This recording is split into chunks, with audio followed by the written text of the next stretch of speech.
2024 Lake County Hurricane Expo, and it's the day that we come out to the fairgrounds and invite the community to come visit us so that they can learn a little bit about what to expect for hurricane season, whether you're a tried and true Floridian or whether you're a transplant from one of our other states in the United States. We're expecting to see the National Hurricane Center release their predictions on May 23rd, but we do have some initial predictions from Colorado State University. That prediction is telling us that we're probably going to see a well above normal season, which means more storms are going to develop. It's going to be more likely that we're going to see some landfalling hurricanes this season because of how many more storms are going to be developing. Awareness is half of the challenge, making sure that people don't become complacent over their response and preparation for these storms that are potentially going to be affecting us this year. So we like the people to think about preparing for a hurricane before the storm even gets named, like today. So just start to make a list of things, look around your house. Do you need water? Do you need dog food? Do you need medications? And start to think about making a little package.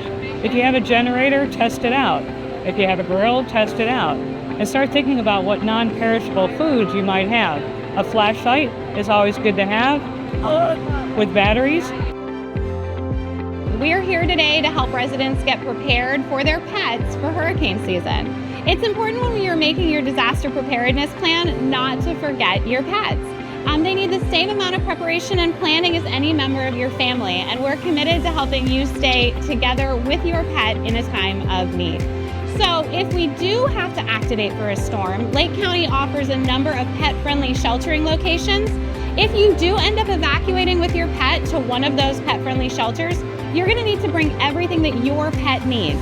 A crate and food, maybe something familiar like a blanket or some toys, because you don't want them to be stressed out in an already unsettling situation.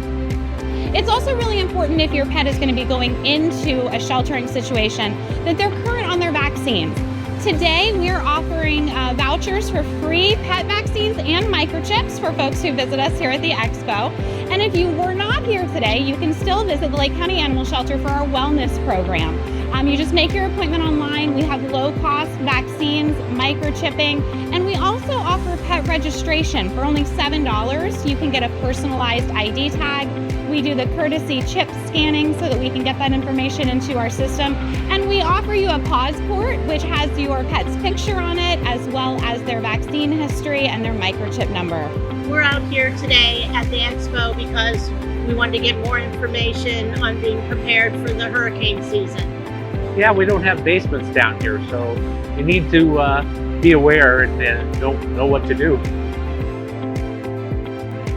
Well, if you just moved to Florida this year, you really ought to be at this Expo learning about how to prepare for a hurricane. It's important to know.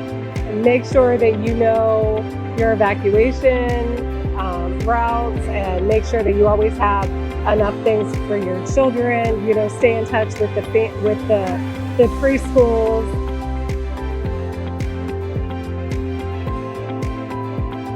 Best thing that folks can do is go to alertlake.com and they can sign up for alerts that will come directly to their phone whenever there's any kind of emergency happening locally in Lake County. They can also call our Citizens Information Line whenever we are activated for any kind of emergency, and that number is 352-253-9999. That's going to be the same every time we activate. So if you want to talk to a real human because you have questions, you're concerned, you have concerns about what's going on, you can always call that number when we're activated to get a person.